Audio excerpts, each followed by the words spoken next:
What is up? What is up? This is your boy Ben Mahari here, representing MehariNation Sports Podcast. Welcome to episode 47 of Basketball Conversations here on a Sunday evening.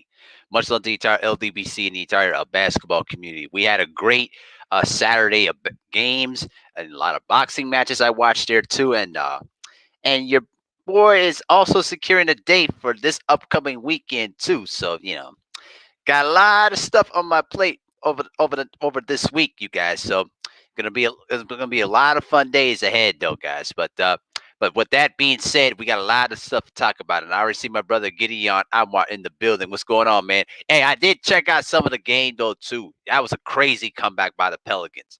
It's crazy, and I hope you and your family are doing well for yourself. You know what I mean? But it's just it's just it's going to be difficult because I've been in those circumstances when you move into a different place or something like that. You know what I mean? But as long as you take it one at a time and try to to just adjust yourself, mentally, you should be okay. You know what I mean? I've been through there. It's not fun, but sometimes it's sometimes either for the best or for the worst. You just got to make what's best of the situation. You know what I mean? So, but it is what it is. So with that being said, as I see Johan Stesfy in the building, what's going on, kid? How you doing? So, with that being said, let's get down to the nit and gritty here, shall we? So, I wanted to discuss about a game that we saw last night between the Heat and the Lakers. Okay, and it was a game that I was watching back and forth as I was watching the Adrian Broner fight last night, and also good fight though too as well.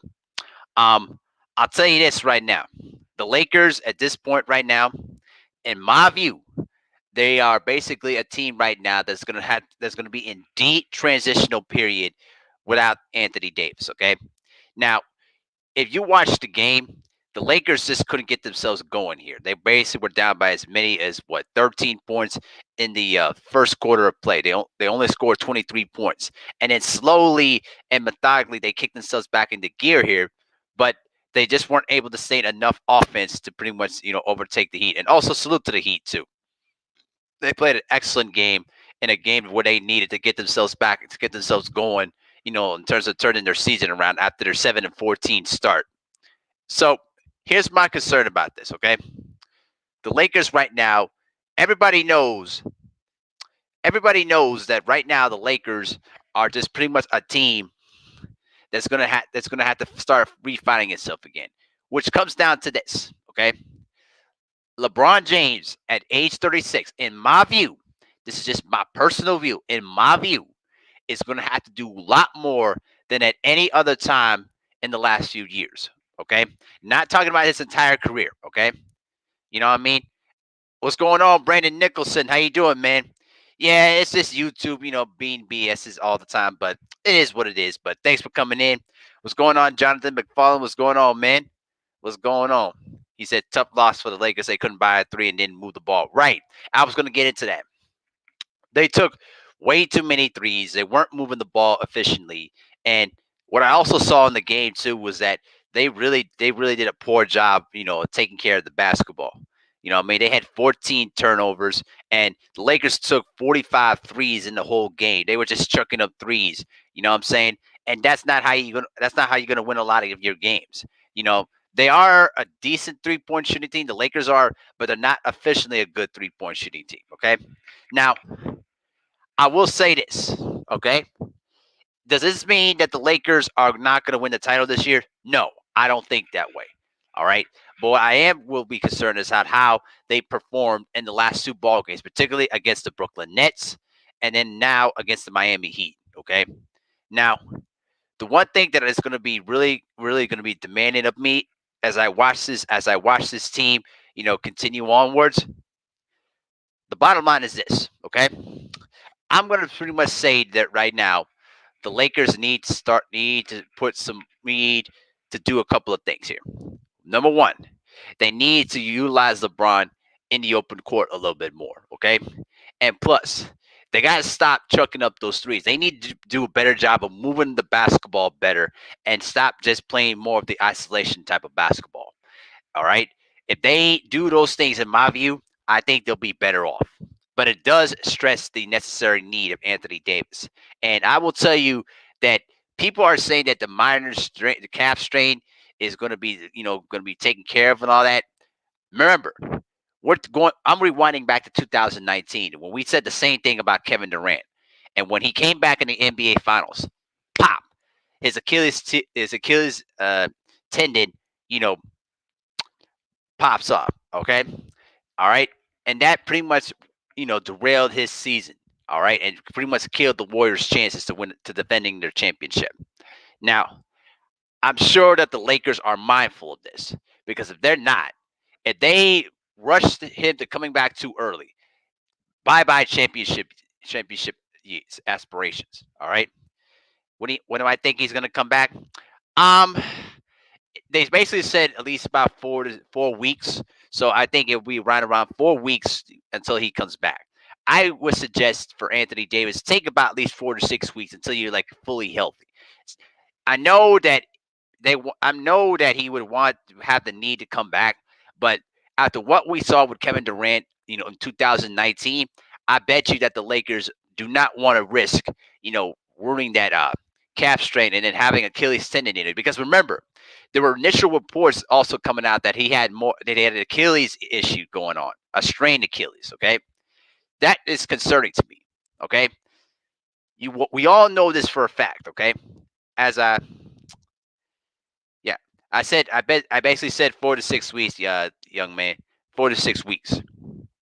So I really think right now, in my view, the Lakers are going to have to really do a better job of basically playing better team basketball. And I'll tell you this, I will say this, I will make a suggestion in my personal opinion, just in my opinion alone. All right, I would suggest that I would make the suggestion to at least put Montrezl Harrell in the starting lineup and put him basically as the power forward and move LeBron to the small forward position. So I know it's going to create a lot of the mismatch on the front line, but you'll have better chances on the rebounding side of things, in my personal opinion. Okay, now as I flip the page to the whole Anthony Davis situation here. Okay, the concern to me is this: it's going to be an injury that I think that they're going to have to really manage, up and towards the All Star break. All right, they're going to pretty much. There's no way that he's going to. There's no way that Anthony Davis is going to play the All Star game. You can pretty much book that. But I think that right now, you know, is really going to come along with the fact that Anthony Davis is pretty much going to have to be mindful with it about his injury health and making sure that you know that whatever issue with this calf that he has, just make sure that it's fully healthy and pretty much ready to play when it's time to return back to the court. So let me check out the chat real quick. He said, "I'm chilling watching the OKC and Cavs game." Okay. He also said, "I think the Lakers are wisely taking their time and bringing back Anthony Davis because of the KD situation." Absolutely, exactly. I know that. Listen, the Lakers are a top notch franchise. They're not going to risk Anthony Davis to go out there and play again, knowing that that calf injury could possibly affect his Achilles. Because I also researched the fact that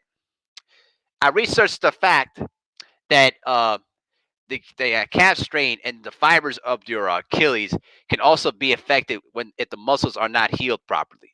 And so I bet you that was pretty much one of the big reasons why KD's Achilles popped off on him.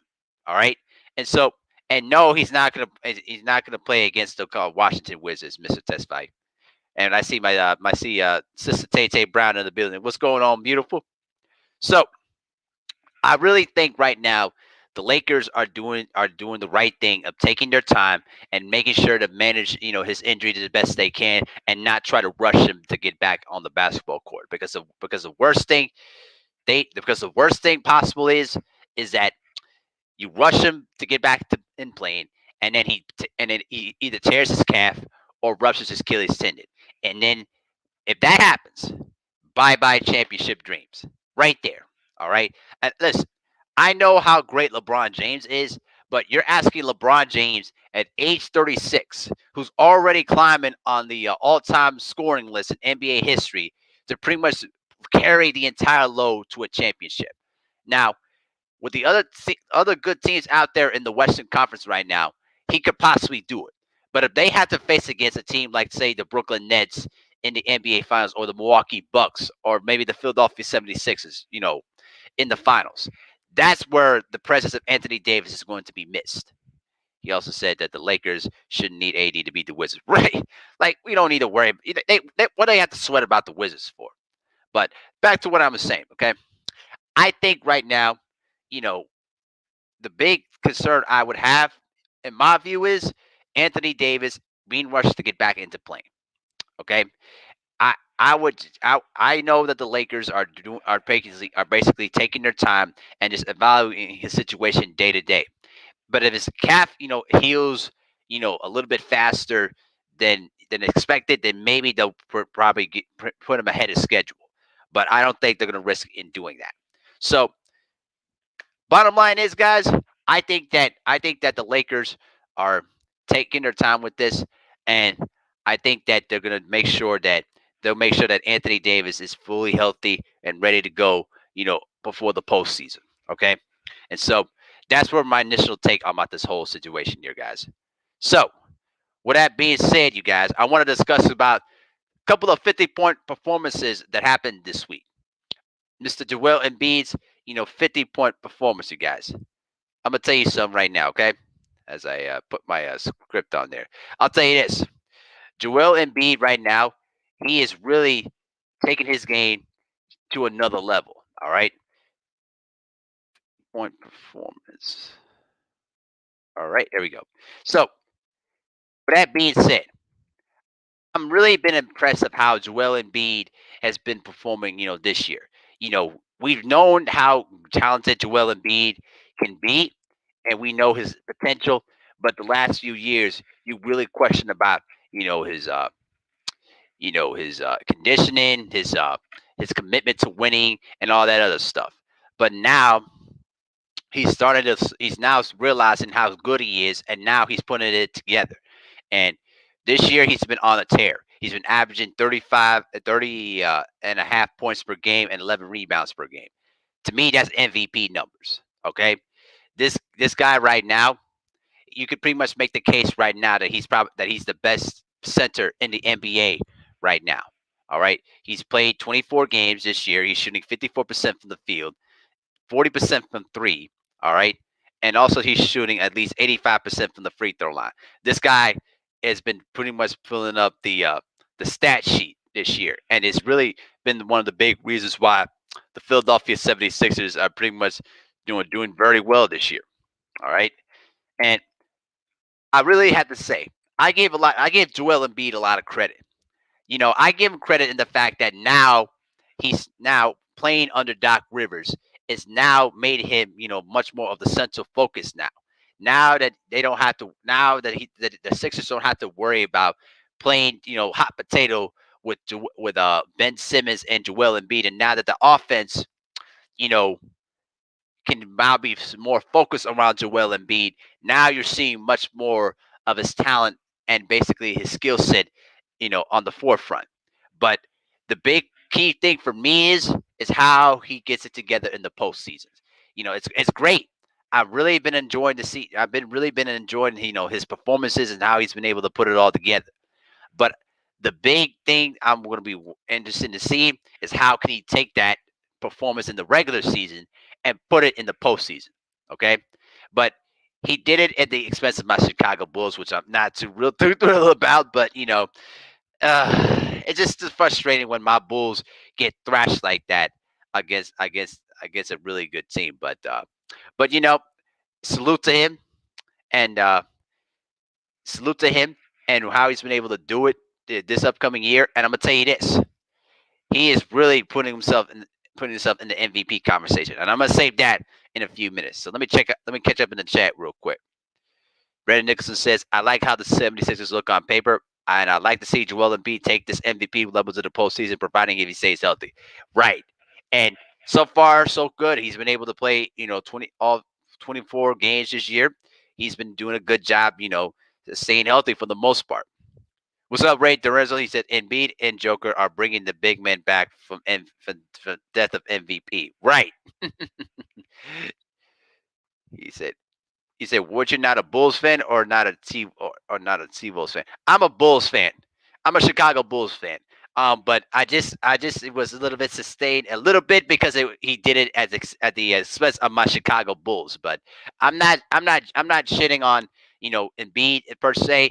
You know what I mean? I gave him his huge props. He had a really phenomenal performance, and I'm gonna tell you this: if if he continues to play this way, I think the Philadelphia 76ers could make a good case of getting themselves into championship form come postseason time.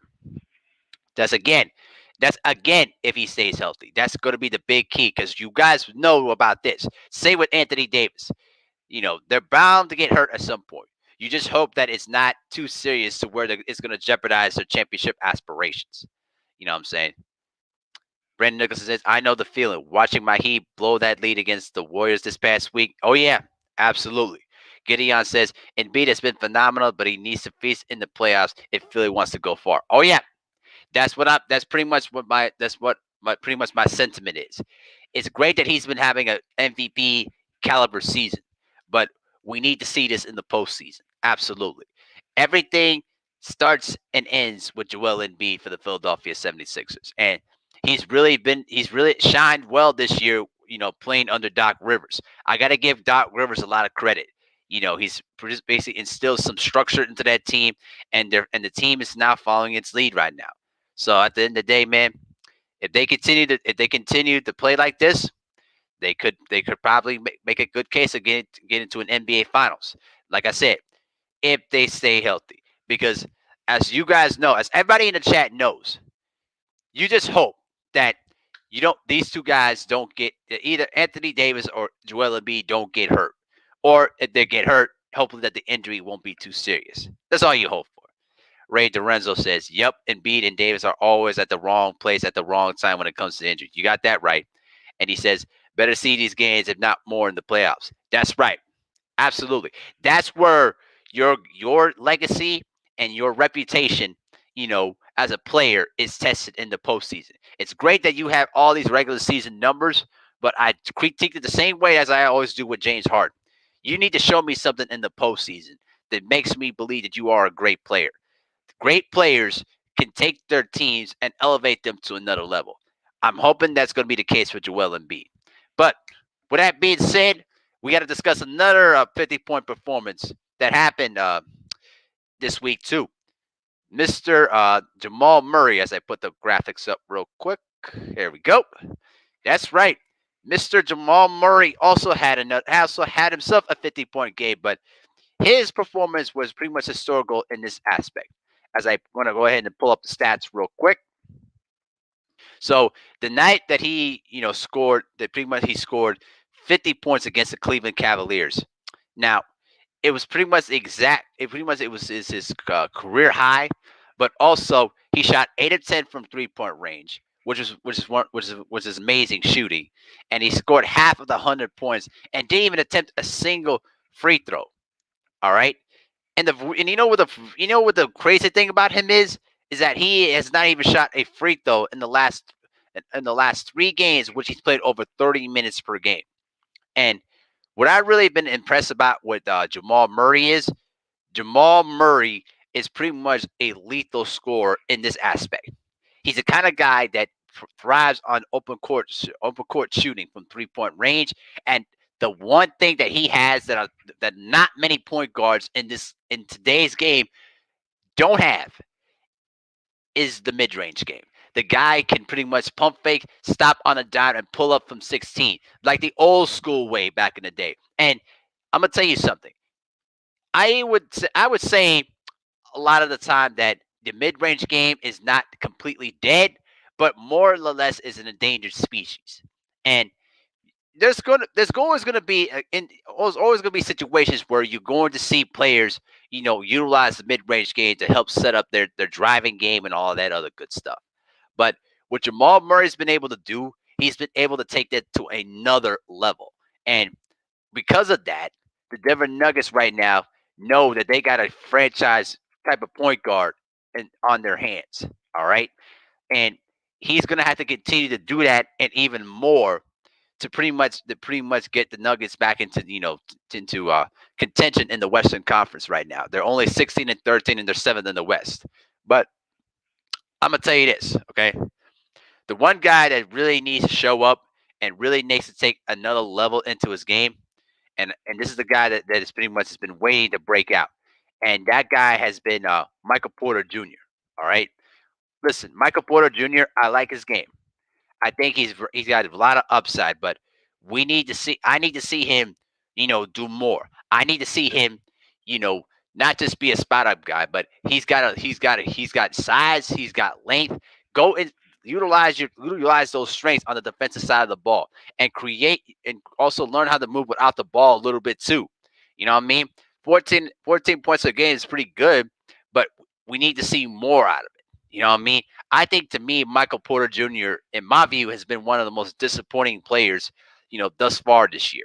Because heading into this year, the way the Nuggets played in last year's playoffs, I was hoping to myself that if Michael Porter Jr. takes his game to an all-star level, the Nuggets are going to be tough to deal with. And unfortunately, that hasn't been the case. And so you're putting much more on your top all-star point guard Jamal Murray to have to pretty much score 30 plus points a night. And so I really enjoyed how he was able to dissect the defense against the Cavaliers using the mid-range game. And the funny thing is, he is the type of guy that doesn't always go to the basket a lot of the time. This is one of the reasons why he hasn't taken a lot of many free throws. But of all the best players that came out of Kentucky right now, Devin Booker, Karl Anthony Towns, and now Jamal Murray have, and also Anthony Davis, and also Demarcus Cousins. Okay, and we're going to discuss about Demarcus Cousins later. But those guys have really showed their talents in the NBA level as of this point. Okay, and I really been impressed of how Jamal Murray has been able to showcase more of his game at the NBA level than what we saw in Kentucky. You know what I'm saying? And so I really enjoyed seeing those 50-point games by two of the NBA's youngest stars, and it's really gonna help the league, continue to grow as the old guard, basically steps out of the way for the new generation. So I really enjoyed that performance, and I'm gonna see more. I hope to see more, performances out of it. And the fact that he was able to score 50 points in the playoffs too, this shows me that this kid is going to be a lethal scorer and a problem to deal with in the next few years. And the scary part is this kid is only going to get better. All right, he's took a lot more to improve this game.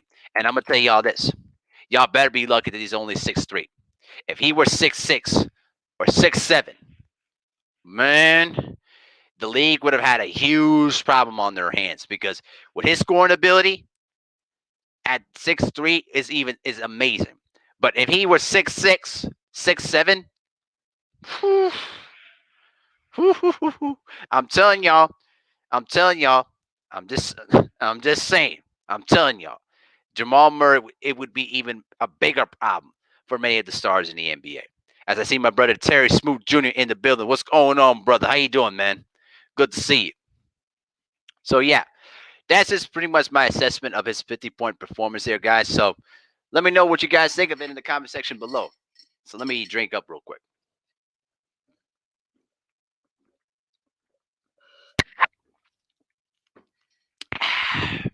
So, with that being said, all right, as I mentioned earlier, uh, Demarcus Cousins, unfortunately, you know, was released by the Houston Rockets this week, and it's a very unfortunate situation for Demarcus Cousins, man, because you know, Demarcus Cousins was having a bounce back type of year, being signed with the Houston Rockets, but you know, things were really getting out of hand, after the whole debacle with James Harden. And so, unfortunately, the Rockets pretty much wanted to, build their team around younger players, and so they just felt that it was this time to part ways with DeMarcus Cousins. And I've been reading a lot of different reports, you know, about where he would land next, in my view. I've read ClutchPoints.com where, that the Lakers are expected to pursue DeMarcus Cousins. I would rebel against that. I just don't think that he would be a good fit for this particular team. If he were healthy, let's say before he had the knee injury, okay, if he were healthy, and still had this all-star peak, then absolutely. But I think that that would be a bad move on his part, and I don't think it would be a good mix to have him there. So unfortunately, you know, I could possibly see him, maybe get signed with the Brooklyn Nets, bearing if he, you know, if there's any more room for him. Because at this point, because of the market value that he has due to the injuries, and everything else, um, he is going to have to pretty much sign with the league minimum, and that's pretty much how he's going to be viewed at this point. And it's kind of sad to see because we know how great DeMarcus Cousins was as an All Star. You know what I mean? Think about this for a moment. If DeMarcus Cousins was not traded from Sacramento to New Orleans, he was going to be eligible to have at least $250 million in a supermax deal in Sacramento. Then Sacramento decides to trade him foolishly to to the New Orleans Pelicans. Okay, then after that, he pretty much tears his Achilles tendon, and that was just the beginning, man. You know what I mean?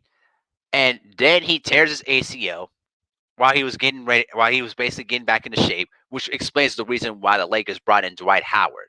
All right, now no shade to Dwight Howard, he played his role, but it would have been better, in my view, if the Lakers would have won the title with DeMarcus Cousins on the roster, and he deserved the ring more than anything. But um, the teams I could see him go, I could see him going to the Brooklyn Nets. I could see him going to the Miami Heat. Could pretty much add in some size on that front line. You know what I'm saying? Boston, I don't know. That'd be a tricky move in my view. You know what I'm saying? But that's where I would stay. Let me know what you guys think in the comment section below. But that's where I kind of stand on here. Ray DeRezzo says, "I hope he goes to the Clippers. I think it would be a good fit for them." I think so too. I think he would be a decent fit for them to what they're looking for right now. Brendan Nicholson says, Boogie with the Clippers or the Nets would be dangerous. Right. That's what I'm saying. Listen, he's not going to be the same explosive scorer that he once was. Unfortunately, that's not who he is anymore. But he can still get you 15 points and at least 10 rebounds on a good night, and he can still shoot the ball from long range, and he's still physical.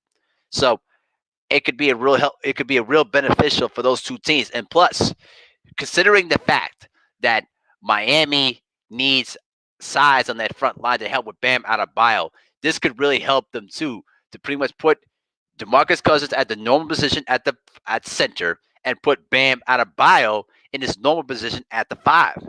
You know what I mean? I think that would be a good move on his part. And he said that. Danny C says, Latrace is on the phone begging for Boogie to come. I don't know if the Lakers would be interested in bringing Boogie back, but I don't know. We'll see about that. Danny C says, Latrace better hope that the Clippers and Nets don't get him. We'll see. We'll definitely see about that, but I think that those teams would be good candidates for him to go to. I don't think the Lakers would be one. Gideon says Boogie could fit with the Knicks, the Heat, or even the Clippers. The Knicks, it could be possible. I could see him doing, doing well with the Knicks. I could see that to be possible, considering the fact that they do need a legitimate 5 on their lineup. So I do see that to be possible. But I really think that right now, I think that he would have to be in a situation where he knows he's going to win. Ray Dorenzo says, I heard LB say that Boogie should go to the Wizards where you get a lot of playing time. No, don't waste your time with the Wizards.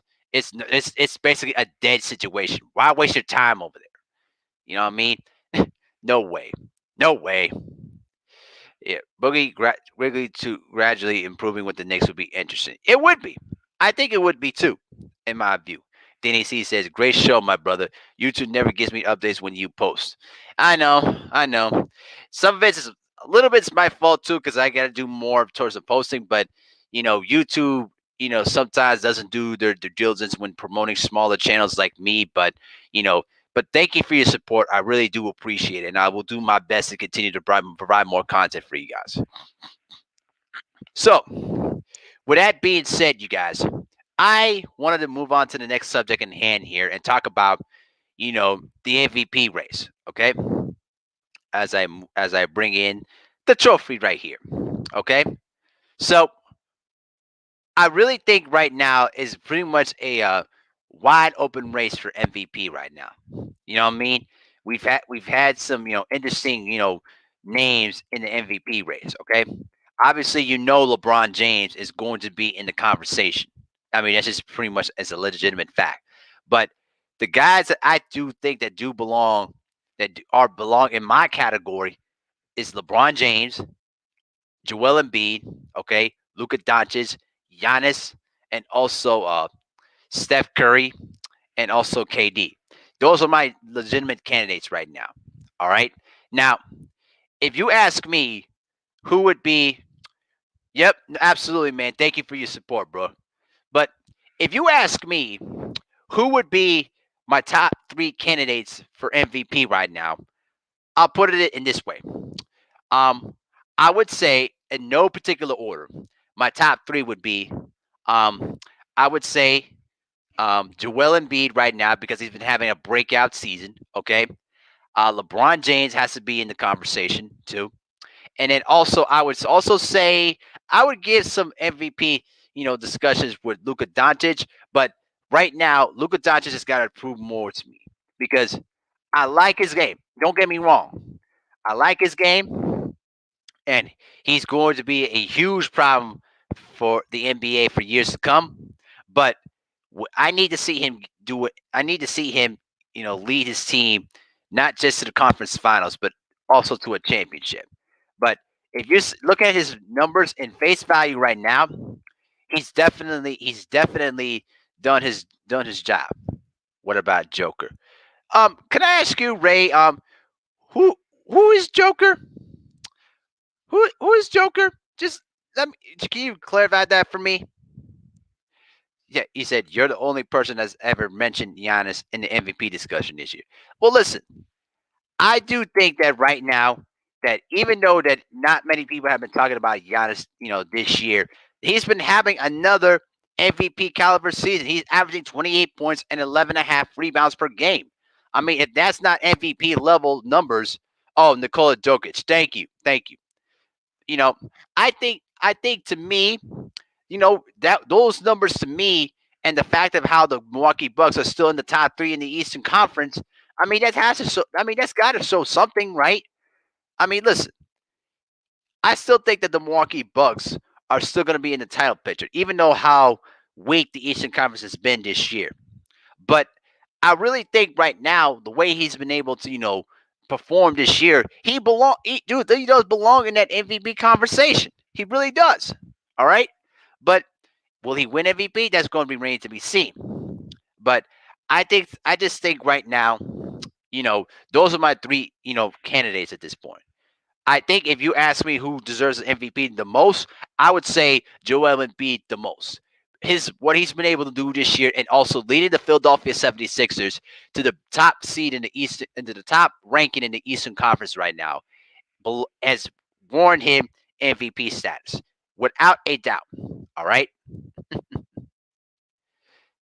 Danny C says me is trying to push this narrative that LeBron is MVP and he's not even third place. He don't lead the league in any statistical category except. Oh man, I'll tell you this: they always are going to push for LeBron to try to win another MVP award, but he's still the top player he's still the number one top player in the NBA, which is the truth. But he hasn't led his team in any statistical category this year because he's had Anthony Davis to pretty much help him out. So yeah, if KD didn't miss that many games this year, which Ray Duranzo has pretty much mentioned that, he would be in the MVP conversation. But it's a wide open MVP race in my view. Any of one of those guys I named could possibly win MVP. All right. But if you ask me who's my favorite for MVP, I would have to go with Joel Embiid based on how he's been able to perform in the first half of the season. All right. But we're going to see what's going to happen in the second half of the season. Okay. But he's pretty much my favorite for MVP. All right. Based on his career eyes, his career highs this year, and the fact that he's been helping his team to the top record in the East, that has to warrant MVP conversation in my view. Ray Dorenzo says, I don't know for about the best player in the world, but it's KD, but I have to agree to disagree. No, that's fine. That's fine. I'm just saying what he's been able to accomplish this year. I think if you ask me between the two, I probably would slide a little bit to Kevin Durant, but you can't go wrong with either way. Brandon Nicholson says the media wants LeBron to get the MVP in their little fantasy that he's closer to Michael Jordan. I mean, listen, here's my thing about the media, okay?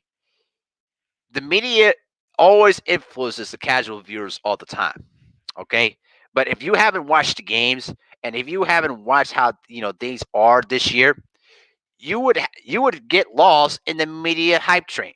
And so right now, as I see fit to it, okay, I think that to me, Joel Embiid has more of an opportunity to win MVP than LeBron does. And the same for Kevin Durant. All right. I think to me it's going to come down to either Joel Embiid, Giannis, or even Luka Doncic if he could turn things around. Now, the one guy that Ray Jerez mentioned to me, Nikola Jokic, he is the sleeper pick in my view because listen, Nikola Jokic right now has been having another fabulous year. All right, I'm gonna tell you this: for anybody that's doubted Nikola Jokic at the start of the year, you really need to get that out of your systems.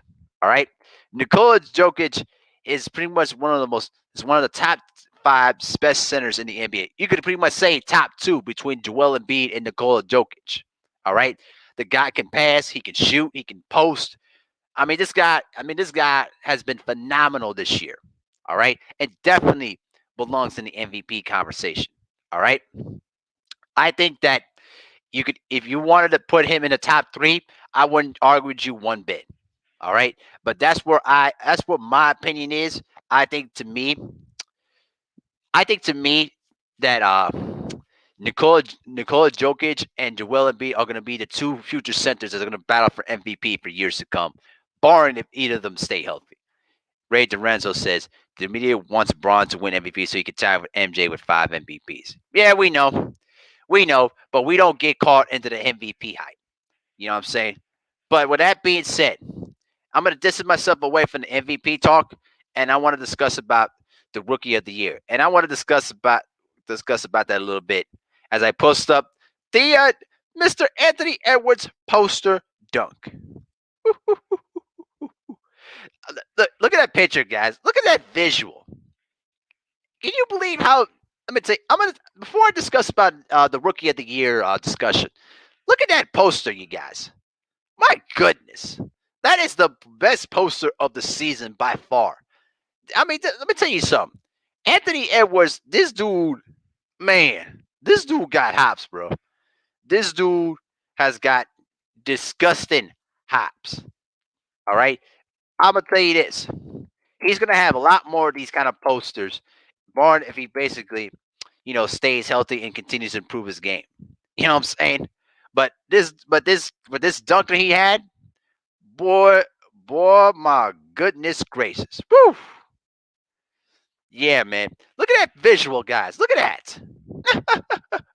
Man, that's nearly like the dunk of death right there. Brandon Nicholson said that one is nasty. Oh yeah. Edwards needs to win at the dunk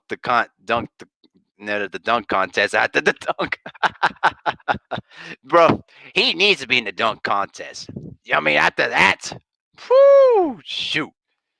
He also said dunk of the year by far so far in the halfway point. Right. We're gonna see much more of these, much more, better dunks, but man, his dunk right now is pretty much on top, pretty much at the top of the list right now. I mean, that's just filthy, bro. I mean, that is a beautiful poster. I want to give credit to the photographer who pretty much took that picture. I mean, that is a beautiful poster.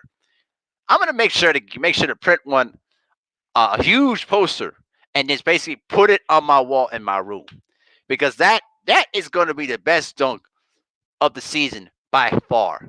Okay, man, it was a disgusting dunk, and that literally got me out of my seat when I saw that dunk. You guys, I mean, my goodness, it was the most disgusting dunk by far this year.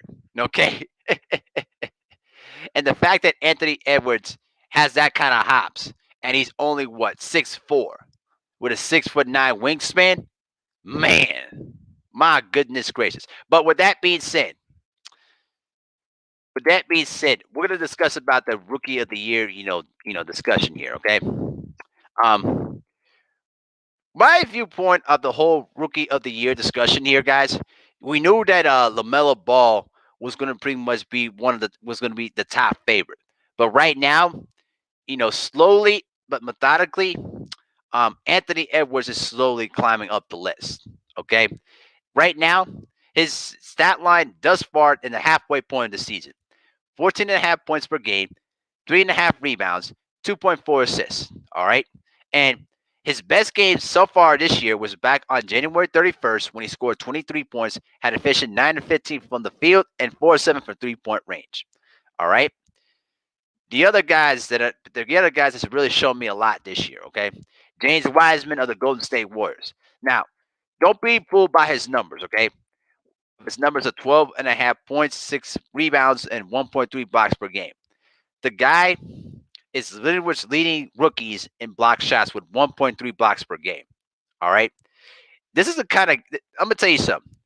James Wiseman is going to be a future star for the Golden State Warriors, because he's long, he's lengthy, and he likes to block shot and he defends.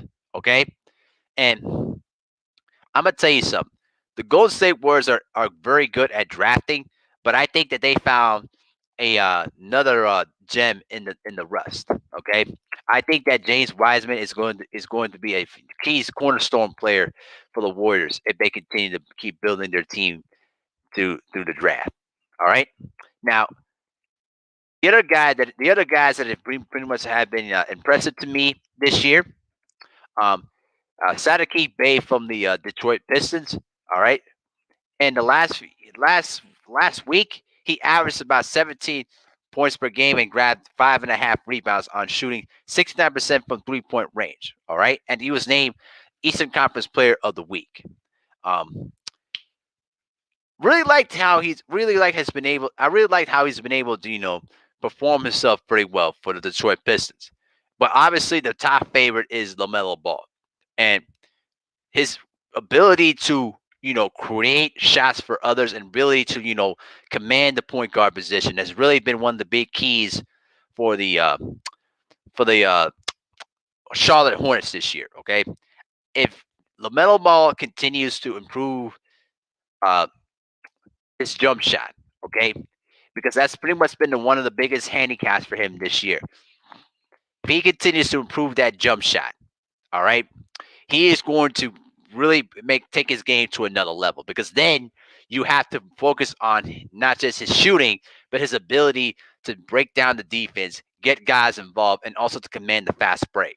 Okay, I'll tell you this: LaMelo Ball right now has really been impressive to me. Okay, I think that LaMelo Ball thus far has really shown his stride this year. Absolutely. And I think that he's going to be one of the key guys that is a lot of people are going to pretty much doubt coming into that draft, because we knew how talented he was, but we knew about the baggage when it came to his father and all that other stuff and the comparison to him and his brother. But LaMelo Ball is showing to me that he's pretty much the better of the two. I should say better of the three, with LiAngelo in the mix, because he's bigger and he's stronger, and also he's also much more confident in his game than his brother was when he got drafted into the NBA. And I think that playing in a situation in Charlotte right now has really allowed him to flourish a little bit more. Not like what Lonzo was when he got drafted to the Lakers and had all that pressure on his chest. You know what I'm saying? I think that the situation for LaMelo is pretty much perfect for him to pretty much thrive his talent and pretty much grow his game. And I think that with that being said, I think that he'll be. I think you could pretty much, pretty much in the fact that both Edwards and Mr. LaMelo Ball are going to be in the top two. Um, but you also put up a good point, Ray Lorenzo. He's talking about Tyrese Haliburton from the Sacramento Kings. Oh yeah, absolutely. I really, you know what? I'm gonna be honest with you. I really like how Mr. Mr. Haliburton has pretty much showed his shows his fishing sheet. Okay, I think that Mr. Uh, Tyrese Haliburton is pretty much more of the efficient type of scorer than you could pretty much say with like you would say away from the LaMelo and the Anthony Edwards type of comparisons. All right. He's shooting 49% from the field, 43%, 44% from 3-point range, and he's the third high efficient field goals percentage scorer along perimeter players in the entire league. And so I think that the Sacramento Kings also found another guy that pretty much has been showing his worth this year. You know what I mean? So it's gonna be a tight race for rookie of the year. But I think that it's gonna be between Tyrese Haliburton of Sacramento, Anthony Edwards of Minnesota, and obviously LaMelo Ball of the Charlotte Hornets. You know what I'm saying? And finally, Michael Jordan was able to hit on a good draft pick for a change. We haven't seen Michael Jordan hit on a good draft pick in since what, forever. So salute to Michael Jordan, and finally he found a good player to basically build around for once. So, but you better make sure not to waste his years, or otherwise, you know how good players are when they feel like their years are being wasted. They will leave. They will ditch themselves the hell out of there, quick, fast, in a hurry. So, but with that being said, my time is 7 o'clock right now. Um, uh, I'm gonna get ready to watch the fight party on Trill Boxing Talk with Black Fight Fan TV's channel, though, man. And stay tuned for more videos on the way this week, you guys. Um, I will probably do my show on Friday night because I got some plans on that weekend. So I'm gonna push my show for Friday night if I can. If not, I'll probably push it for Sunday too to try to give you guys a little bit of a recap of this week in the NBA. But this was a fun show, you guys. I really enjoyed it. I appreciate all you guys, for coming in, on a Sunday afternoon, I would say a Sunday evening, and pretty much discussing all this good basketball talk. You know what I'm saying? But I'm gonna go ahead and shut it down for the night, though, guys. But it was really, really fun to watch it, to discuss basketball with you guys. So this is Bill Mahari, represent MehariNation Sports Podcast for basketball conversations. Much love to the entire LDBC. Have a good night, guys.